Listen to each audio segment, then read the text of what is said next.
Joss, welcome to the GROUPEX podcast. Thanks for having me, Tony. It's great to be here. I'm excited because, well, there's a bit of. You went to LA. You went to Les Mills Live. Now, I don't want to start it there, but that's why I'm excited, because I want to hear all about that journey. But before we delve into that, I'm going to take you right back to the beginning of your journey into fitness. Where does it start? Oh my goodness, how long do you have? I've always been incredibly active. I played all of the sports growing up. Some great, some woefully. Surprisingly good at archery. So, oh wow! So for all those out there, just so you know, watch out. So I loved team sports. I was playing netball, soccer, swimming, running at competitive levels. Yep. So I just kind of knew that something in fitness was for me when I was in high school. So I went off and I did a little course straight out of high school. Hated it. I hated it. I think what the problem was, I went the wrong direction. I thought I wanted to be a PT, but now I'm older and wiser. I know that it was the connection that was for me. So when lived in London for a little while, had done a couple of body steps while I was younger here. But when I found a body attack class, it was stage 5 clinger love. Like, I've never experienced anything still since that makes me feel so alive. And I just knew that I needed to try again. Yep. So I did all my training for fitness in London. Wow. So I started with body attack. So, and if you don't mind me asking, how old were you when you went over to London? I was 20. I was turning 22. Okay, so just a couple of years ago then. Yeah, last year. Yeah. Nice one. Yeah, I like that. Well done. A quick ascent, Tony. Oh, yeah. Only a couple of years younger than me. Yeah, well done. Yeah, nice. So what was the fitness industry like in London compared to what you're used to here now? What I'm used to here now, well, obviously everything's changed so much recently. Yeah. The way everything was done in the UK was so different anyway. So the training modules were different, but the classes, people were obsessive. Oh, wow. And I actually didn't appreciate how lucky I was that I got to just go along and participate in some incredible instructors in the Les Mills world. Yeah. I was just cruising around in their classes and I had no idea that I was with icons on my stage. So it was great. It was just big. Yeah. So what brought you to the level that it is here? Yeah. Oh, look, there's it's funny you say that. There's a lot of people that I've chatted to that have a complete different experience. You know, there's some people that have been only in New Zealand, only at Les Mills. And while I think the instructors here all think, oh my God, that's like the be all and end all to be in New Zealand up on those stages, to them it's just a class. To the guys over there, to even all the presenters and trainers, it's just like, oh no, we just teach. Like, what happens here? They just happen to be on masterclass filmings, and it's all that. Even guys that I've chatted to, exactly. Guys that I've chatted to in the States, in the US, it's the same sort of stuff. You know, some of the master trainers over there as well. They're just like, oh yeah, it's just go to work. Like, okay, and I think the having that sometimes that realization from instructors here to go, guys, you're doing exactly the same as what they're doing. Yeah. If not, so, and I never want to say this out loud, but I am right now. Here we go. Some of us do it better than some of those guys as well, because we're in the coal face. We're there every single day doing it over and over and over and over again. We're fine tuning our art, and especially from other countries, it's a different experience no matter where you are. We're all doing the same stuff, but very, very different in that way. Yeah. We do it well here, though. We do it really well. We do. Walking up the Aussies. Look at us go. So what brought you back to Australia after being in the UK? I knew I wanted to come home. I missed my family. Obviously, as your parents get older, you just want to be back around them. But I was sick of being cold, and I just felt drawn to come. It was time to come back. There wasn't anything specific, but I just was like, now's the time. Yeah, let's just do it. I was in the middle of changing jobs, and I was like, this just seems like the natural time to just go. Yeah. What was it that inspired you to become an instructor then? The music Yep. and the moves and how it makes you feel. There's nothing like it. Yep. It's just magic. Yeah. I agree with you on that. I think the music for me was the big thing that got me when I first walked into Fitness First in North Sydney. I'd been in the gym doing some weights, but never sort of been into one of those rooms. So different. And I walked past this cycle studio that was absolutely pumping. It was dark, but people were in there and it was loud and the music was and amazing. And it was what's going on in there? Yeah, it just stuck my head in a little bit and I was like, oh, wow. Hello. And that was where it all really sort of kicked off was, righto, that class is on. I know I can't go in there, but the next time I'm coming in, I'm going in to do one of those. And started at the back, and it was just that it's infectious. It is. It's a vibe. Yeah. It's just incredible. It makes you feel a certain way, and not many things in this world can make you feel that way. People say that Les Mills is a bit of a cult. It is. I think group exercise is the cult. Yeah. They're just the vessel. Yeah. But I think, when you look at group exercise, you look at all the programs and look at what happens in that space, it is a cult of sorts because we're addicted to what it is. We're addicted to the endorphin hit that we get every time we go in there, that high that we get when we're around other people, we're exercising, we're doing something that's good for us and we're smiling.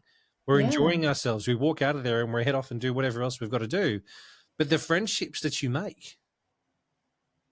It's nothing like it, yeah. I'm so still mates. Because they're like the same person. Yeah. Still mates with the people that I met back in 2002, 2003. We're now in 2023, 20 years later, and I'm still hanging out with some of these common faces. Ground, right? Yeah. We might not be in there anymore doing what we're doing before, and we've all moved on, got kids and, different jobs and all that kind of stuff, but we're still in touch via social media or whatever it may be, and they're lifelong bonds that, when you think of what group exercise does for us, it's huge. It's huge.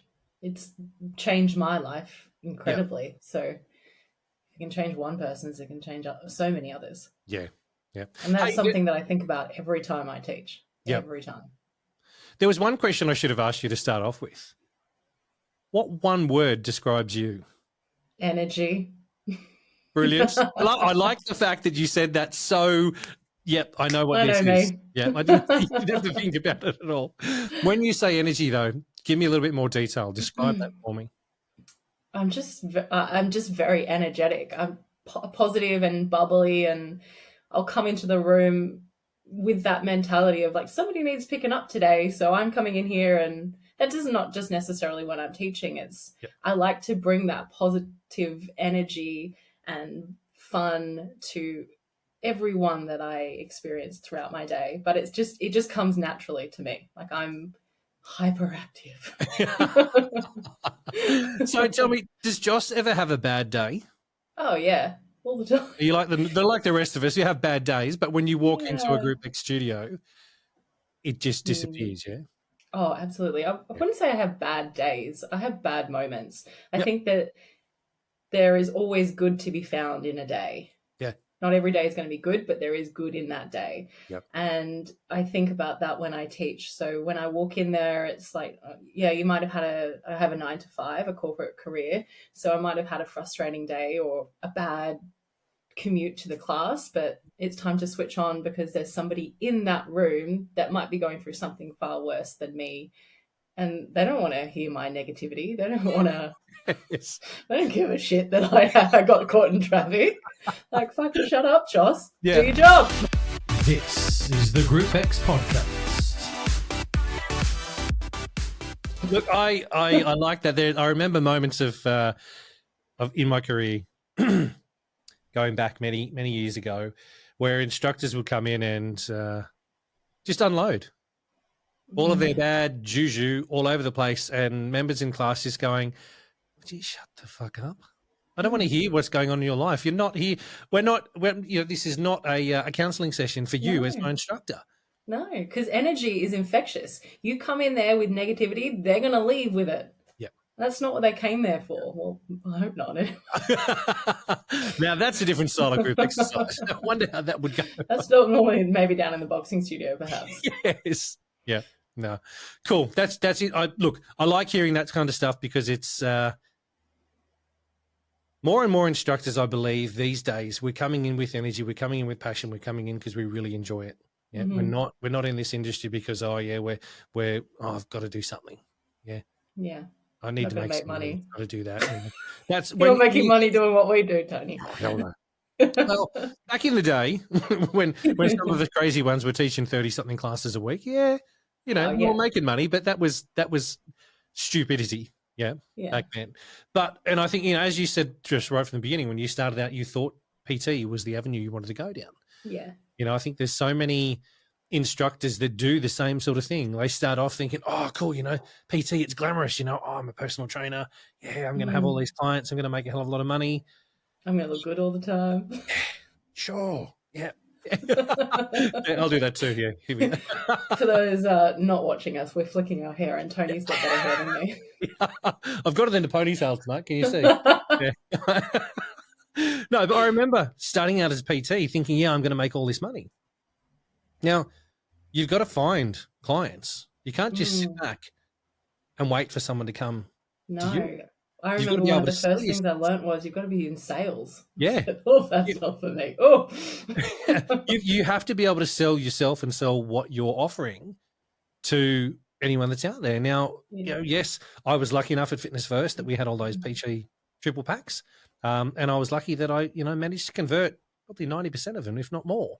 So I was grateful that I had that opportunity. But when I realized that, oh, wow, hang on, I've got rent to pay. And I left the corporate world to come in here. I don't have the corporate world to pay my rent. I've actually got to do something. The first place I looked at was a GROUPEX studio.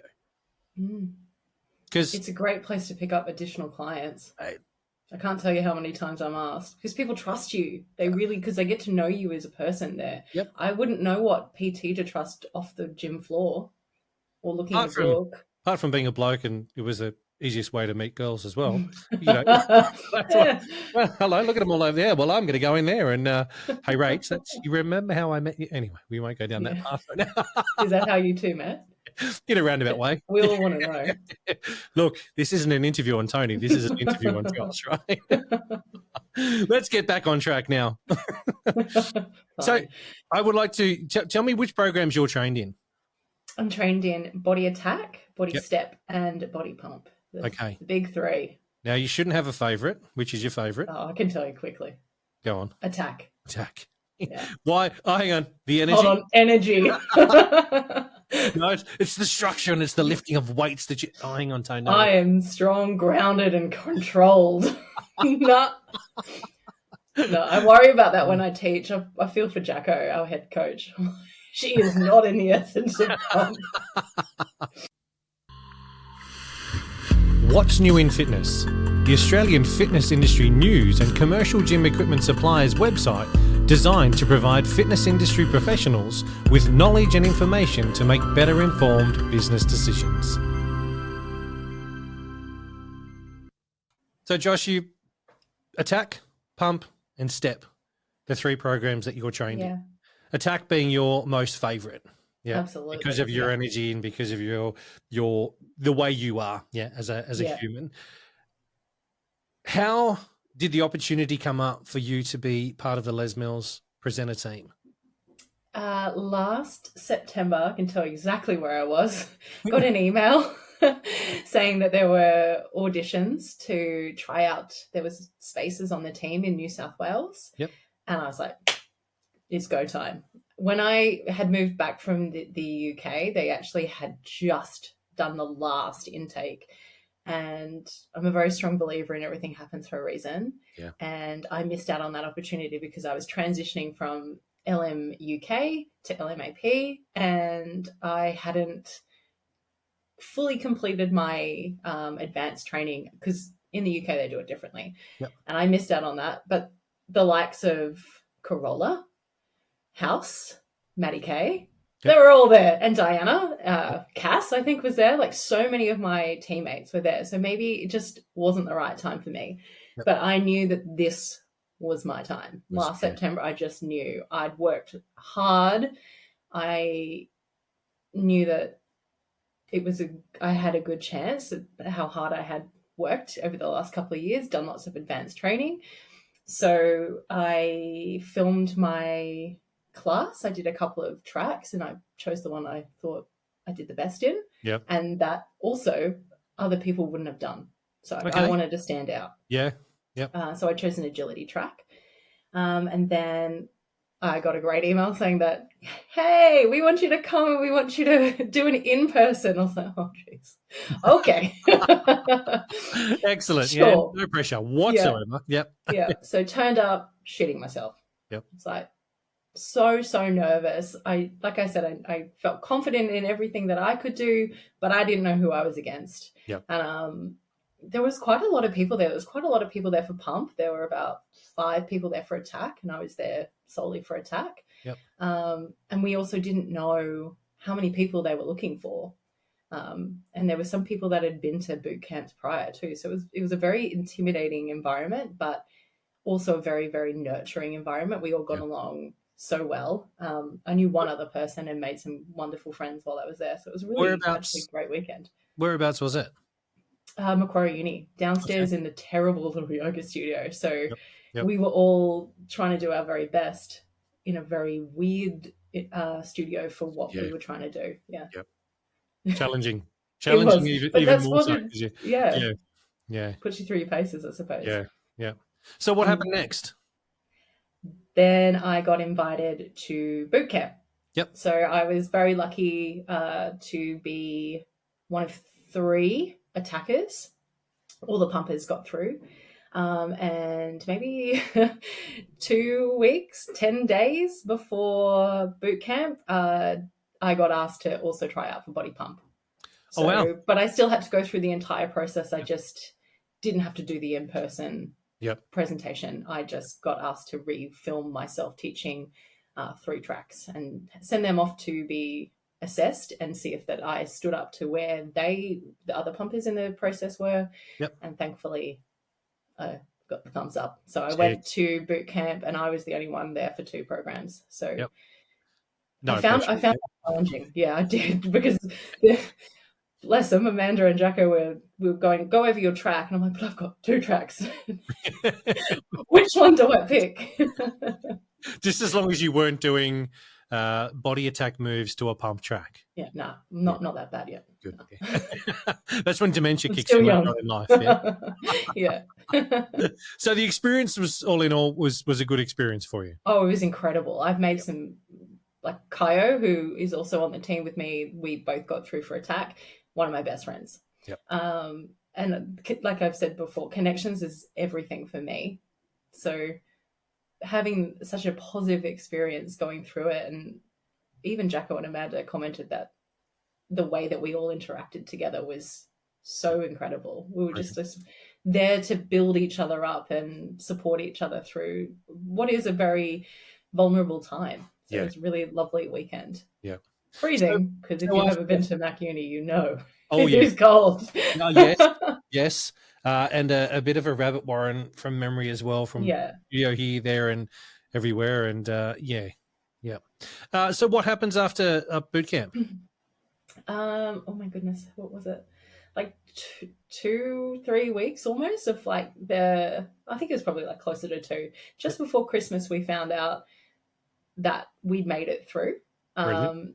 Myself and Kaio, just the 2 of us. Yep. And people were starting to message the group chat, and it was a hard day because you're so excited for yourself, you're jumping out of your skin, but you're very cautious about being insensitive to those that didn't. So then they started us in Jan.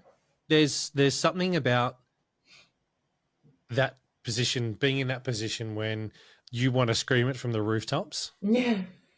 But also, hang on a second, if I go and do that now, the people that didn't get in, I feel bad for them as it is. They didn't get in. But also, I don't want to be seen to be rubbing it in their faces. Absolutely. It's a hard position. Especially when you've got a good relationship with them. Yeah. But it's also a nice place to be in when you have the self-awareness about Yeah. that and not just sort of go, you didn't get in, I did, you know. That's not me. I was about to say that's definitely not you, but it's you know, there are some that out there that probably would take that Yeah. approach. It's like, well, you know, I made it, I'm better than you type stuff. They're not in it for the right reasons. Oh, 100%. And I'm grateful that you said that too. You know, I think they're what I call the moths. They just go Yes. straight to To that the bright light. light. Bzz, you know, they're here for a very short period of time. So Yeah. yeah, And don't think I see these people at workshops. I yeah, want them to come to my workshop yeah, and I want to be able to connect with them and look out to them and be like, hey, Ali, you look fantastic. yeah, You know, yeah. we're a team. This is the GROUPEX podcast. Yeah, 100%. Whether you're a presenter and you're up there on stage, or whether you're just an instructor teaching your every week class, we're still a team. We're still all here doing exactly the same thing. Mm-hmm. Some of us just get an opportunity to do it in a different manner for a short period of time, and yeah, that's it. Absolutely. So between December, when you got told, "Hey, yeah," and now, what has happened in the last 8 months? Have you had quarterly workshops? Have you just a couple of Not things? much. Yeah, no. It's been cruising. Just really sitting back, just in the sun every day, just working on my tech all the time. Yeah. Oh, that is me. Maybe I should have said sun is the one word that to describe me, but So with regards to quarterly workshops is what I was getting at. Have you had an opportunity to present at quarterlies? I have. And I how was that Q1. experience? Incredible. Yep. Nerve-wracking the first one. I was with Jacko, No pressure, for body pump, and I was with Corolla and Ella for body attack. Yep. And we only had 2 tracks. I was like, oh my God, this is so hard. It's a lot of internal pressure that you put on yourself and a lot of the unknowns. But I had the most incredible time. Got to do it at Sydney Uni, which is big, and out at Rudy Hill, which was really interesting to go somewhere that I hadn't personally gone as an instructor myself and experience a different area of Sydney. And then I was actually really sick. I was really sick for my first workshop, so just sucked it up, got up there, and nobody could tell. Fake it till you make it. As in flu-y sick, or what was wrong? I had gastro. Oh, no. Happy days. Welcome to the team. Here's your dream. Have some gastro. I'm going to do a Superman over here and hope I don't shart. Yep. Yeah.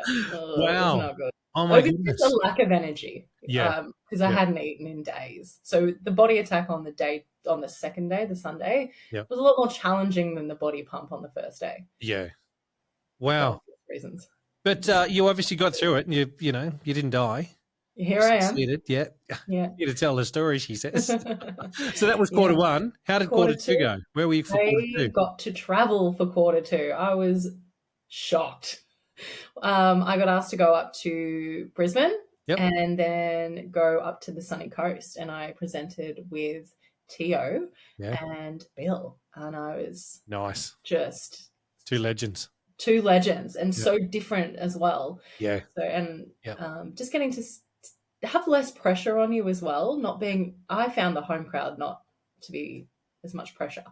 Yep. But then the next weekend I had the home crowd, but I'd done it. So I felt, and I didn't have the same sense of nerves. I had more of excitement and I was settled into my role, so to speak. Yep. I like it. I like it a lot. Now, I hear, as I sort of alluded to early on, that there was this thing called filming in Los Angeles. Oh, are you talking about Les Mills Live LA? I think so. That little event that just happened? Just recently. I think it was only a small, there wasn't many people rocked up from what I hear. It was pretty poorly attended. And only 3,000 in combat. How many? 3,000 in body combat. I have I have that on my Tuesday night class. I don't know what they're talking about. Oh, my God. Talk to us about filming and the opportunity and how all that happened. Give us some information on that, would you? Because that is dream. That's just everything I'm seeing still on social media is still talking about, filming Yeah. and everything. It was So insane. It how was does it, incredible. how does the opportunity come up to go over there and do that kind of stuff? What is the process for that? So for this particular filming, Amanda reached out to the entire TAP team for LMAP and said, "Hey, if you're interested," they've said, "put your hand up and you'll more than likely get the," yeah, right, straight away. Hello, Yeah. me, pick me. I'm over here. Yeah, sorry, Yeah. I'm over, oh, hang on, that's right. I'm not an instructor anymore. I'm not teaching. No. Right, I sit down and shut up, Tony. Yeah. So I did think about it for a bit. I did think, oh, Joss, you've only been on the team for, I don't even think at Q2 had happened. Yep. So I hadn't been on the team long and I had a bit of imposter syndrome about it. Like, do I deserve this opportunity? There's people on the team that have been on the team longer and they should get it over me. Should I just be graceful and let others have this opportunity and wait for mine? And I was like, what have I got to lose? Yep. Everything to gain. This is your dream. You always wanted to get on the team, not to be on stage, but to be a trainer. Yep. But this goes along with it. Any instructor that says they never saw themselves on that stage is lying. Yep. Oh, look, 100%. I have to agree with you on that. I think even back when I first started in 2003, 2004, it's where you wanted to end up. I want to do that. Okay. I want to do that. I want to do what they're doing. Yeah, that So over there. inspiring. Yeah.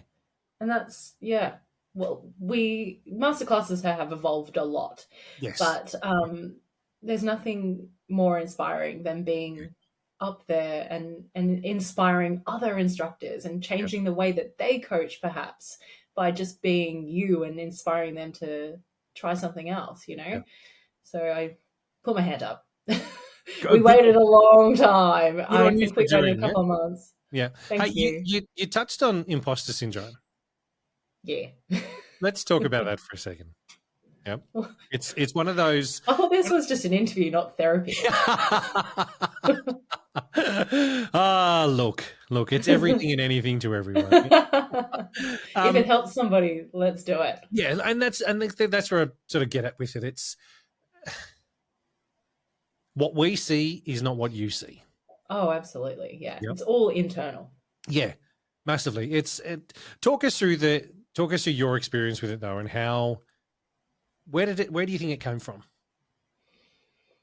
The very first thing that pops to mind is when I first started instructing. In the UK, it's run differently. So the minute you walk out of module training, if you finish at 4 o'clock, you can technically go teach a 5 o'clock class on your own. Yep, so here you go. You're not at all qualified, but go run a 60-minute class on your own. Yeah, You'll be sweet. You'll be sweet. And I used to be terrified of public speaking to the point that I wouldn't do it at school. Yep. So when I started teaching, I used to hope that the microphone wouldn't work because I felt confident in my movements and knowing the choreography, but speaking was foreign to me, as a lot of instructors that are new to their journey will probably find for themselves. Yeah. So there was a bit of that. And then there was one time, we've all had this. I'm sure we've all had this. You've been in the change room and you hear somebody talking about you. And she happened to be one of my friends that was a member. And I heard her on the phone saying, yeah, it's okay. It's just not what we used to, you know? And I was like, fuck you. Yep. Yep. I'm new. I'm putting myself in a really vulnerable position. And like it changed the way that I went up there and I taught. I went up there to teach, to prove her wrong. Yep. And I probably did. I probably taught a whole lot better. But those sort of things, they stay with you. Oh, yes. Yeah. Yep. So, and then, you know, you just compare yourself, you know, the thief of all joy comparison. Yep. You compare yourself to other people and you're just not sure. Like, I might be great in my club, but actually, am I great in the great scheme of things? Yep. Maybe not. So it's all internal pressure that I put on myself. I am a perfectionist. Yep. And that's probably why I have got to where I am, because I put the work in. Yeah. But it still doesn't mean that I don't sometimes think I could have done better, or am I good enough? Yeah. No, I think you've touched on something that I think many trainers and presenters, many people that have had on here go through a similar sort of thing. And it's whether they refer to it as imposter syndrome or whether it's just how they feel and how they interpret going through that. Well, I went through it. Yeah, I wouldn't have called it imposter syndrome, but I similar to experience to you. I remember someone, it was actually a girl in the front row, as soon as I walked in, said, "Oh, are you teaching?" I remember this story. I'm a big fan of you, Tony. So, and how... But just I got to that stage and I was like, "Oh, ta-da!" It rattled the shit out of me. I'll be honest with you, but at the same time, I was like, "Okay, get rid of that. You've got another X amount of people in the room that need you right now. Don't fall apart. Just get on with it. Do what you got to do." Yeah, I probably had a couple of moments afterwards thinking, right, where is she? I want to trip her down the stairs so she falls sharp. But, give me your name. Yeah. I'll find her. That was 20 years ago. Who knows where she is now anyway. No, I think we all go through that type of stuff. And I don't think it's until we really find our own inner voice, find ourselves, that we then become even better as instructors. Absolutely. And you've hit the nail on the head. It's finding who you are and being really confident in who you are. And I think that I'll bring that back to with people that went to boot camp with you that didn't get in as well. Yeah. It's not they're not good enough. It's just that right now they're not meeting the standards of what LMAP were looking for. Absolutely. It's what you were looking for. Yeah. It's LMAP are looking for this. Yeah. For some reason, the people that were at boot camp with you or just didn't meet that mark. And it's not to say that they're crap, not to say they're bad instructors, not to say, you know what, guys, don't try again. Yes, try again. But if you're listening, try again. You're all phenomenal. Sit in your space and work out who the hell you are. There's so many times that I have seen over the years, especially with the Les Mills stuff traveling around, see instructors that want to be and they suck up to the trainers and presenters so much. Oh, can you get me on the team? Can you do this? Can you do this?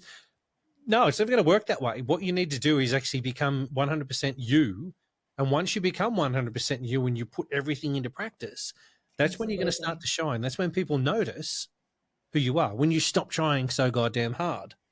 Yeah, and you do get a reputation as being someone that just mooches off the trainer and presenter team. But the amount of 20 years now, the amount of times that we've seen it, oh my God. And it's so also not the way that you get there. You get there through hard work. Yeah. But those instructors that mooch up and don't get anywhere, then get the shits. And it's like, hang on a second, there's no reason for you to have the shits now. No, they got the shits because they wasted their time.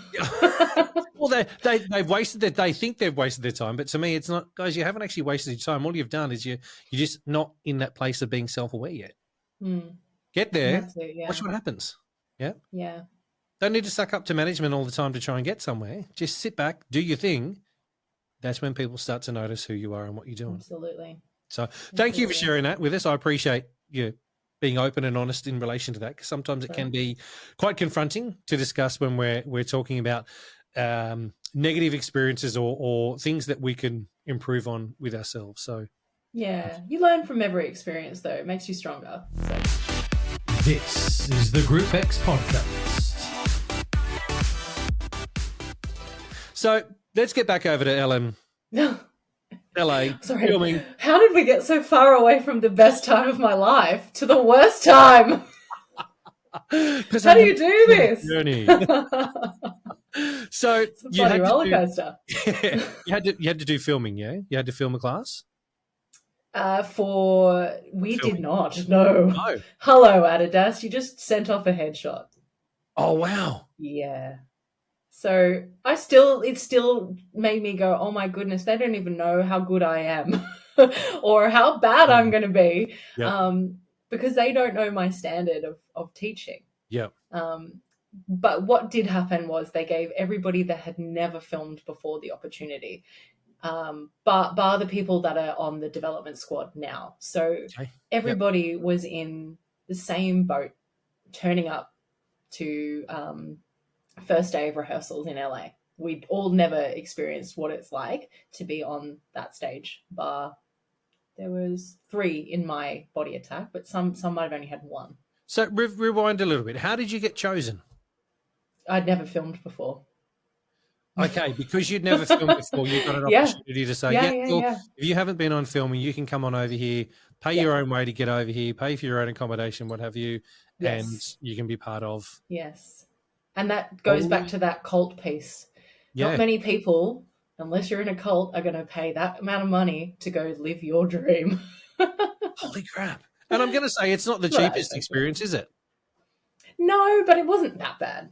But there were 17 of you in the one room, so I understand. No, not in my room. Some of them. Wow. You know what costs the most? Eating healthy. Yeah. Because obviously you want to fuel your body with the best food possible to perform the best way you can, and that was expensive. Burgers and fries didn't cut it then. Is that what you're telling us? That was after filming. Yeah. Ah, okay. Fair enough. Right. So you get on the big silver plane, you get over there, the big bird, you land, you touch down. You said your bags were 38 kilos and you just went, just go for it. I had to take all my Adidas.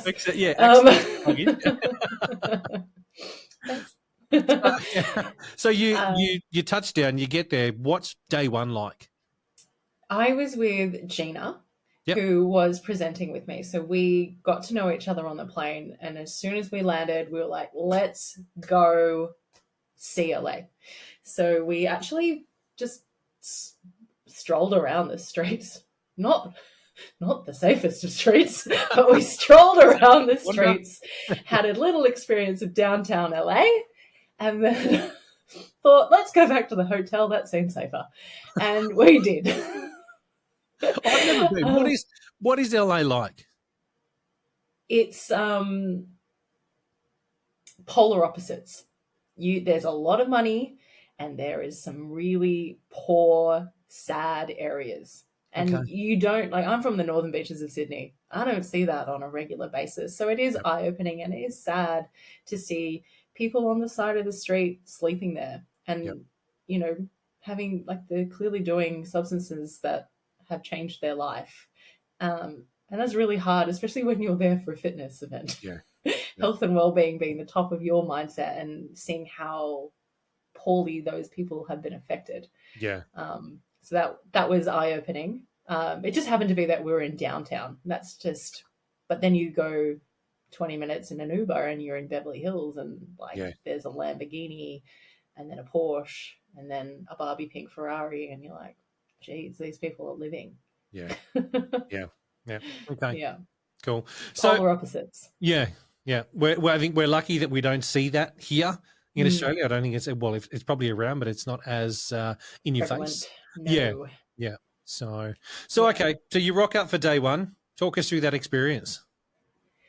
Well, day one, we arrived early. So we wanted to make sure that we had got over jet lag. So got straight into the gym, dusted off the cobwebs, saw Matt Thraxton doing some calf raises, had a chat, fangirled for a moment. Hey, sure.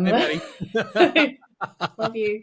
And then we just made sure we stayed awake. A lot of the other team were there, so a lot of the team from WA had arrived, so we made sure we went and got dinner, and we all sat around by the pool, and we kept ourselves awake so that we would make sure that when rehearsal started in 2 days' time, we were in a good place. And then more people started to arrive the next day: Corolla, Jacko, Pete Peterson, Petey Pete. And then Summit. So we did things like went to the Hollywood sign, which was so great. We got to chat and, you know, hang out and shop and drink terrible coffee together. And then and then Tuesday night, so we arrived Sunday. Tuesday night is when it all kicked off with the opening dinner, so to speak, for the summit. So they had a Les Mills trainer presenter summit at the beginning, and then the filming was the Friday, Saturday, Sunday afterwards. Okay. So they started that off, and we all went into a room, and Philip spoke, and oh my goodness, Jackie spoke, and there was some TikTok dance going on, and it was great. And they gave us a beautiful gift. We all got these separate bracelets that had a different saying on it. Everybody had something different, and then it had a reason what that word meant. So mine was imagine, and it was all about manifesting what you want, and that will be what you get in your life. And I was like, that's pretty special. Brilliant. Yeah. That's kind of how I got here. Yeah. And then everybody else had something different. So it's really nice. And we've all got that little special something to take away instead of the green stone that some people get. Yes. Yep. And then, we had a little cocktail thing, but we all were so jet lagged. Yeah. We're out. So, yeah. Plus, also, we don't want to eat this food. We're going to be Yeah. on stage. Yeah. Need to be ripped. Thank you very much. Yeah. Well, once we get to what they put me in, I was like, oh, I'm so glad I didn't eat that. This is the GROUPEX podcast. So the summit itself, before we go down the filming path, what was summit itself like? What does that entail? There was loads of sessions about upskilling. There was a couple on feedback. There was discussions on program updates. So Lisa did an update on what's changing or what has changed in Body Attack, and Mark and Kayla Blair did what's changed in STEP. Yep. And that was good to go along and be a part of those kind of sessions. Dan and Kylie did stuff on like delving deeper into your values and elements like that. Yeah. But to be honest, I didn't get much opportunity, or as much opportunity as I thought I was going to get, to attend the summit, because priority was filming. Yep. And rehearsals. Yep. So we had that dinner on the Tuesday night, but we had Body Attack rehearsals at 5:45 the next morning. Oh, wow. Okay. Yeah, that's another reason why we're like, let's go. We got to be on with the boss tomorrow. 5:45 a.m. Yeah. Is that even a time? Yeah. Before 7. Oh, that's late. Come on. Before 7. Does it? I mean, I remember those. You and days House need years to. ago, but- It should be illegal, right? Now these days, when you hit 32, that's you've got to be careful. You getting out of bed before 7 o'clock, you could cause yourself a mischief. Rip a hammy. Exactly, got to be so careful. So you rock up at 5:45. Who's there? Me, Gina, and one other, I think it was. We were like, don't be late. Because if you're late, we didn't know this at the time, but push-ups. And there's enough of those going on in the day. So you guys actually got there at 5:15. Let's be realistic. Yeah, you we were did. there half an hour. Yeah. Yeah, sure. But we had our first run through. So we basically just did the class straight away, because we got the choreography weeks before and done all the preparation prior, of filming ourselves in the studio, recording that back, getting feedback from Lisa one-on-one. Wild day, the day that Lisa Osborne pops up on a FaceTime. That's not something you heard me. Like, I could so easily freak out right now. So we were ready to go. We did a run through, and we the LMAP team, we had track 2 for Body Attack, mixed impact. So we were up pretty quick. And I remember turning around, looking up, and there is Amy Stiles and Mandy. And I'm looking out, and there's Martine and Lisa. And you just think, shit. Oh, shit. Fuck me. Yeah. What an experience, though. It was, but I was already teaching at the time, so you just kind of like roll with it, and your internal monologue is freaking out, but you're as cool and calm on the outside as you can be. Yep. It was just a surreal experience. So you obviously got to know these people pretty well over the time that you were there. Yeah. It's friendships that are going to stay with you forever. Yeah. You're trauma bonded. Yeah. Yeah. Yes, I shit myself when I first met you. Hi. Yeah. It's funny you say that. So Mandy is one of my favorite instructors. I just think she is phenomenal at what she does. And it was in between 2 tracks, and I turned around and I was like, Mandy, I'm obsessed with you. And then just went back to my spot and carried on. Just like, they're not weird at all. No. No, she's like, oh my God, who's this fangirl? Love it. So you go through how many days of practicing and doing all many. That stuff? 2 days. 2 days. We had all Wednesday, or part of Wednesday actually, and Thursday, and we filmed at 3:00 in the afternoon on Friday. So we got as many rehearsals in as we could, but 2 as a team. Okay. So you wake up Friday morning.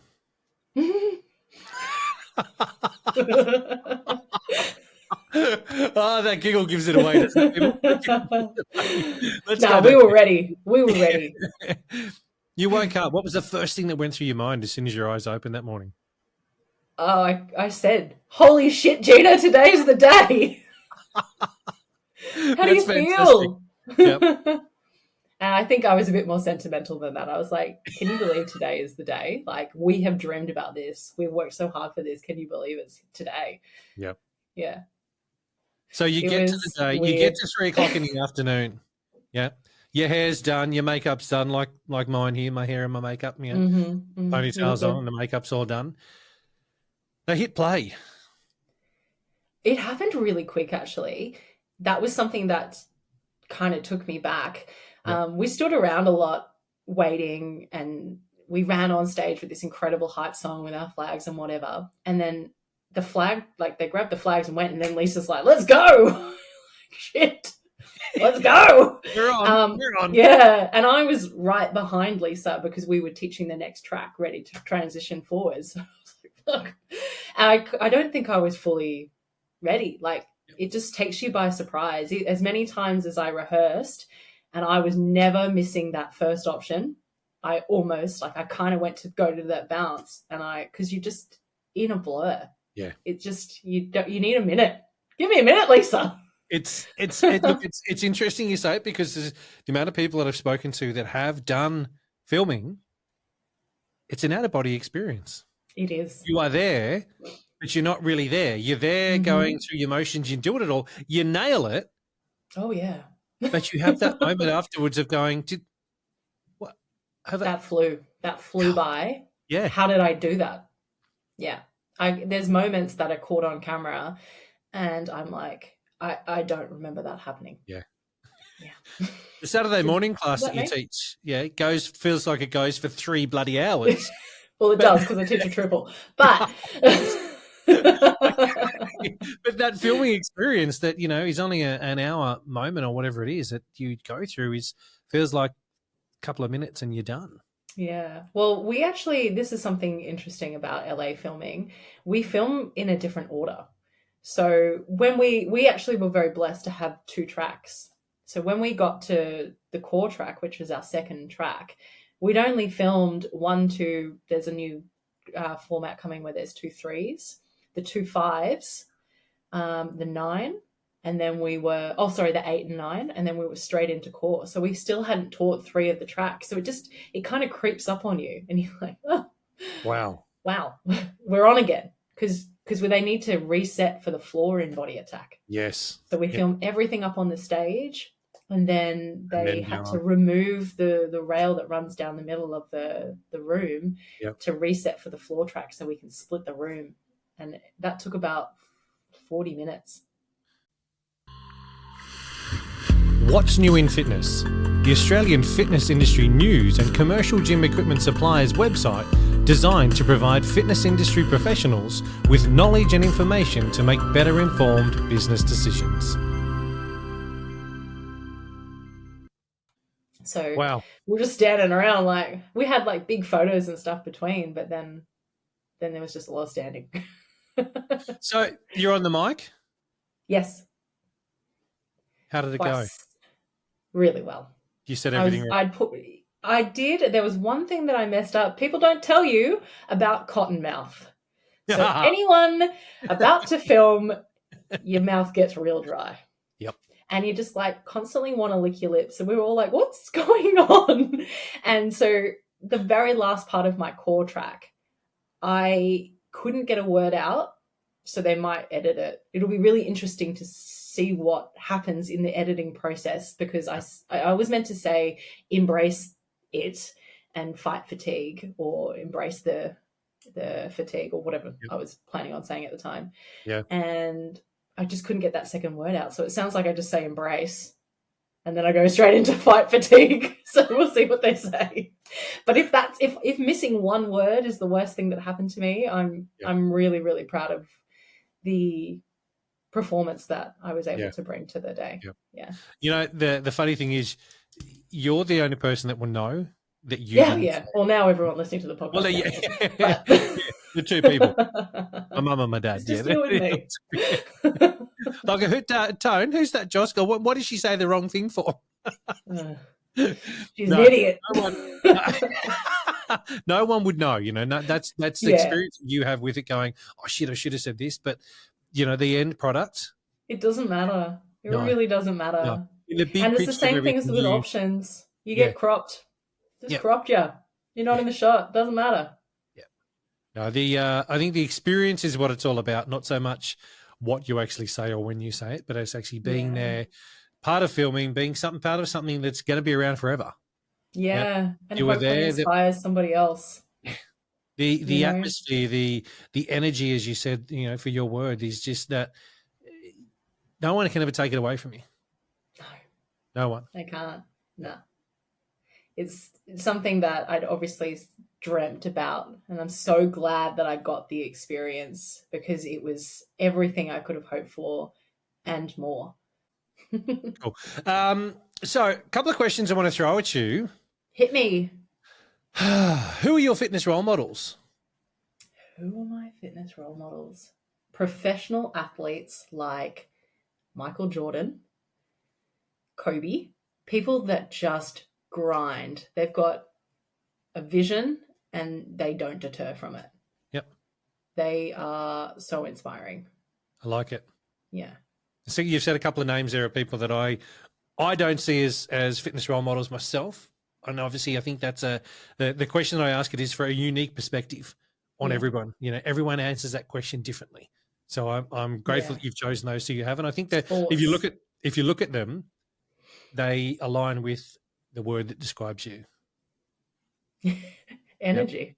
Yeah. They're very different energy though. They're harsh energy. Like I'm not that hard on myself, but I admire how hard they worked for what they wanted. And that's something that I align with. I work hard for what I want. I'm very goal and outcome driven. Yep. Yeah. No, that's cool. What do you love about our industry? The connections. Duh. I've said it 1,000 times. The connection to the music, the connection to the people, to the movement, to the way it all makes you feel. It's just no other industry really gets that. I've got a 9 to 5. I don't have the same passion that I have turning up to get my boss a tea or like fix his IT problems that I do when I turn up to teach my classes, because it gives me such a different energy. Yeah. Different purpose. What's the opposite? That's what I you was love. waiting for this. What do you dislike? People that do not want to upskill, that think that they are good enough as they are. Controversial here, people. Yeah. We've all seen them on trolling the Facebook. I don't listen to the masterclass with the sound on because the instructors are shit. Like you don't have anything to learn from somebody else. It's the same as never wanting to, go and do your advanced training, or just why don't you want to be better? Why don't you want to be better for the people, for yourself, for your family? Like, why don't you want to be better? I really, really like that. Can we delve into that a little bit? Yeah. Awesome. Go. Let's do this. There's some, we might offend some people. I do not give a shit. Yeah. You don't want to listen to any more people now. It's probably the time to tune out. But if you want a bit of controversy, then stick around. I 100% agree with what you're saying. 100%. I think instructors these days need to get over themselves. Yeah. You might not like who's presenting, but think about what it is that you're learning. Think about what it is that you can actually take away from that experience. When you go to teach your class, are you delivering it in the best way you possibly can? Or are you just doing it because, you know what? Yeah, this is just what I do. I just rock up and teach at the end of class. Yeah. There's so much, I think these days, there's more and more over the last couple of years. I think there's more and more instructors that have come on board that are, they're self-entitled. I don't need to do that. Don't you know who I am? Well, actually, no, I don't know who you are, and I don't give a shit who you are. Do your proper job. Rock up. It's not just about rocking up 2 seconds before you're about to teach your class and then piss off and expect to be paid even more money. Yeah. Oh, no, and I don't cover classes. I don't do that. I don't do auditions because, no, they're not going to pay me. Hang on a second. this industry wouldn't be what it is without the instructors we've got that have been around for a long time that want to help. So if you have an Absolutely. opportunity to upskill, geez, I sound like I'm on a soapbox, don't I? Get on it. Go. Louder for the people at the back, Tony. Louder.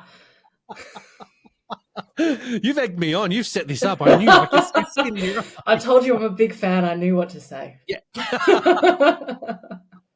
No, I it's think true. you nailed, you've nailed it there, though. It's guys, do the work. Yeah.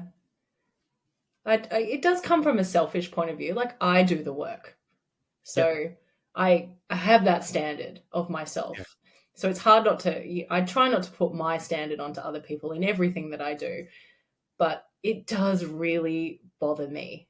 Like, I don't want to come into a body pump class and hear you talking about your cat because you haven't trained in so many years that you think that's how I should be coaching the squat track, talking about my cat. Like, and honestly, that's what I have experienced. What has this got to do, and how is this going to help your members? Go out and do some extra training, or just even go to another instructor's class and see how they're coaching it to learn. You might learn something that you don't like, so you don't do that in your class. There's always something to learn from somebody else. But Joss, I'm not going to go and do someone else's class unless I'm paid for it. Why would I rock up and do somebody else's class? Well, if you're doing about 18 classes a week, be careful doing someone else's class. No.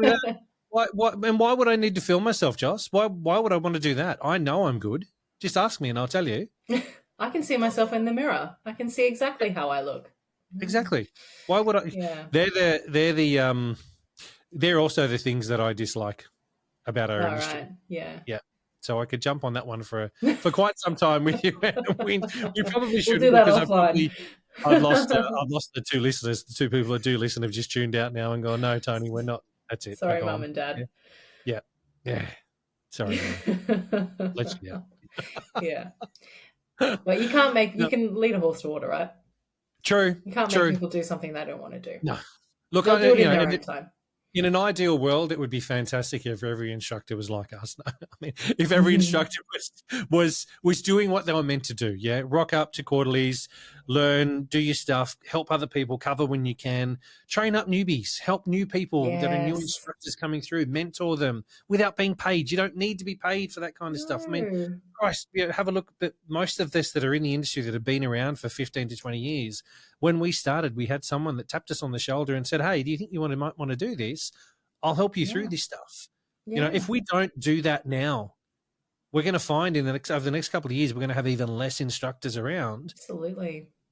We need to lead from example. And those instructors that have been around for quite some time need to actually take the young ones under our wing, guide them, show them the way, help them out so that we can continue doing what we're doing. Otherwise, you know what, come 2028, is group exercise still going to be a thing? Yeah. Well, it'll be done online. We'll just be doing virtual only. This is the GROUPEX podcast. Josh, if there's a message that you wanted to leave for instructors, what would it be? Value the people that come to your classes and the impact that you can have on their day. If you've got the power to make just one person smile in that class, then do it. Because the change, that ripple effect, and the way that it's going to change the way that you're viewed and your classes are going to change with the connections that you make by really valuing the people that are in front of you, that's what you should be prioritizing. The experience that you are creating for your weekly members is the most important thing that we do in group fitness or group exercise.